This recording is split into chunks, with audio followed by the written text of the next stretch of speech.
आलमीन। अगर आप अपने घर में या अपने किसी दोस्त के घर में किसी 5 साल के बच्चे को हाथ में सिगरेट लिए कश लगाता देखें तो आपका रिएक्शन क्या होगा? चलें एक और सिचुएशन के बारे में सोचते हैं, यह ज़रा ख़तरनाक ज़्यादा है।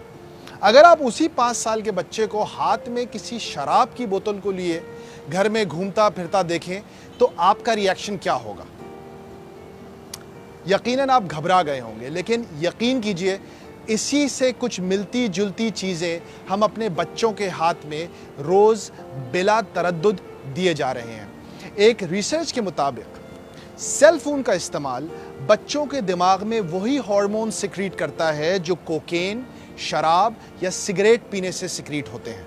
मगरिब में अब सवाल किया जा रहा है कि अगर शराब के लिए, सिगरेट के लिए बच्चों पर 18 साल की एज लिमिट है तो फिर मोबाइल फ़ोन्स के लिए क्यों नहीं है, जब इनके भी वही असरात हैं बच्चों के ऊपर जो शराब के और सिगरेट के हैं। अल्कोहलिक्स एनोनिमस ने एक रिसर्च की और इस नतीजे पे पहुंचे कि एक आम शराबी में और एक नशई और पक्के अल्कोहलिक में फ़र्क क्या होता है। तो जो एक फ़र्क उन्हें सबसे ज़्यादा नज़र आया वो ये था कि एक आदी या नशई शराबी, जिसे अल्कोहलिक कहा जाता है, उसे शराब की तलब सुबह सबसे पहले होती है। अब आप पूरी ईमानदारी के साथ, पूरी सच्चाई के साथ मेरे सवाल का जवाब दें। जब आप सुबह उठते हैं तो सबसे पहले आप क्या काम करते हैं? एक रिसर्च के मुताबिक 90% लोग अपने सो के उठने के पहले 15 मिनट में अपने मोबाइल फ़ोन्स को चेक करते हैं, जिस पर उनका व्हाट्सएप, उनकी सोशल मीडिया फीड्स और दूसरी चीज़ें शामिल हैं। एक और रिसर्च के मुताबिक एक एवरेज टीनेजर, दुनिया भर में एक एवरेज टीनेजर जिसकी उम्र 12 से 19 साल के दरमियान होती है, वो अपने दिन का 6 से 9 घंटे रोज़ाना मोबाइल फ़ोन्स पर वीडियोज़ देखकर या गेम्स खेलकर सर्फ कर रहा है। यानी कि एक आम टीनेजर जितना सोता नहीं है उससे ज़्यादा वो मोबाइल पे स्पेंड कर रहा है। एक और रिसर्च, लोगों से पूछा, एक तकरीबन 5-5.5 हज़ार लोगों का सर्वे हुआ और उनसे पूछा कि पिछले एक हफ्ते के दौरान आपने अपना मोबाइल फ़ोन किस जगह इस्तेमाल किया, वीडियोस देखने के लिए या गेम्स खेलने के लिए या न्यूज़ पढ़ने के लिए। तो 46% ऑफ दोज पीपल सेड कि उन्होंने अपना फ़ोन अपने बेड में लेटे हुए इस्तेमाल किया। लेकिन इससे हैरान कुन फिगर अगला वाला है। 32% ऑफ द पीपल, 32% अफराद ने अपना सेल फोन बाथरूम में बैठकर इस्तेमाल किया न्यूज़ फीड या वीडियोस देखने के लिए।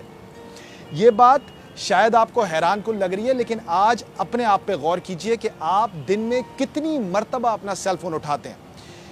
एक आम आदमी उमूमी तौर पे एक दिन में तकरीबन 250 मर्तबा अपना मोबाइल फ़ोन चेक कर रहा है आजकल।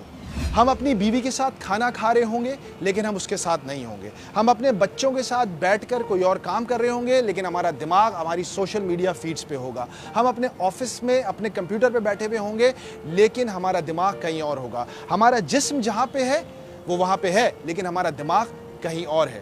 तो इस बात को इस्टेब्लिश करने में तो अब कोई कसर नहीं रह गई कि सेल फोन से एक आम इंसान जितना फ़ायदा उठा रहा है उससे कहीं ज़्यादा उसको नुकसान हो रहा है। लेकिन ये सारी बातें भी शायद आपको पहले से पता हो।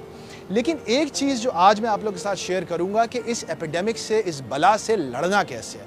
क्योंकि हमारे यहाँ क्रिटिसाइज़ करने का तो बहुत शौक़ होता है, किसी चीज़ के ऊपर रोएंगे हम बहुत ज़्यादा, लेकिन उस चीज़ का कोई हल कोई भी तजवीज़ नहीं करता।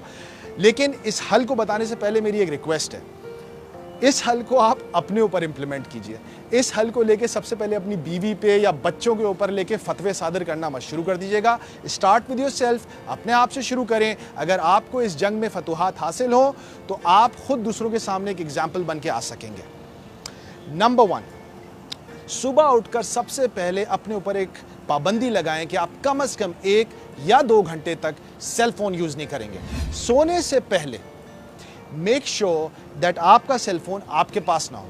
आपको अगर उठने के लिए अलार्म लगाना है तो मेरे भाइयों 300, 400, 500 रुपए की एक अलार्म क्लॉक आती है। अलार्म क्लॉक खरीदिए, अपने साइड में अलार्म क्लॉक रखिए और उस पर अलार्म लगाइए। कोशिश कीजिए कि रात को जब आप बिस्तर पे लेटे तो आपका मोबाइल फ़ोन आपके हाथों की रीच में ना हो। रात के 8 से लेके सुबह के 8-9 बजे तक अपना डेटा कर्फ्यू लगा दें। 4th स्टेप ये लें कि वीकेंड्स पे, मुझे पता है ये आपको बहुत मुश्किल लगेगा और तकरीबन नामुमकिन लगेगा, लेकिन मैंने करके देखा है और मेरा ज़बरदस्त वीकेंड गुजरा था। एक दिन, सैटरडे या संडे में से कोई एक दिन कोशिश करें बगैर सेल फोन के गुजारें। कोई क़यामत नहीं आएगी, कोई मुसीबत नहीं आएगी, कोई मसला नहीं होगा। रसूल करीम सल्लल्लाहु अलैहि वसल्लम की हदीस है कि अल्लाहुम्मा इन्नी अऊज़ु बिका मिन इल्मिन ला यनफ़ा, कि ए अल्लाह मुझे उस इल्म से बचा जिससे मुझे कोई फ़ायदा ना हो। अब एक और आपसे रिक्वेस्ट करता हूँ, मैं पूरी ईमानदारी से आज सुबह से लेकर रात तक के अपने व्हाट्सएप मैसेजेस, अपनी सोशल मीडिया फीड्स को ऑडिट करें और इस बात का जायज़ा लें कि आपने आज जितने मैसेजेस पढ़े या जितने मैसेजेस किए या जितनी शेयर्स पढ़ी या जितने लाइक फॉरवर्ड किए, उनमें से कितनी चीज़ें ऐसी थी जिनसे आपको कोई इमोशनल, इंटेलेक्चुअल या इल्मी या कोई जहनी काबिलियत में इजाफा हुआ। यकीन कीजिए 95% ऑफ द कंटेंट जो आप आगे पीछे जिस पे वक्त ज़ाया कर रहे हैं उसे आपको कोई फ़ायदा नहीं हो रहा। और इसीलिए रोज़ाना अपनी दुआओं में रसूल करीम सल्लल्लाहु अलैहि वसल्लम की इस दुआ को शामिल करें कि अल्लाहुम्मा इन्नी अऊज़ु बिका मिन इल्मिन ला यनफ़ा, ऐ अल्लाह हमें हर उस इल्म से भी बचा जिससे हमें कोई फ़ायदा ना हो। आजकल हम सब फास्ट इंटरनेट की तलाश में हैं, लेकिन हकीकत ये है कि शायद हमें फास्ट इंटरनेट की नहीं बल्कि इंटरनेट फास्ट की ज़रूरत है, यानी इंटरनेट के रोज़े। Thank you very much.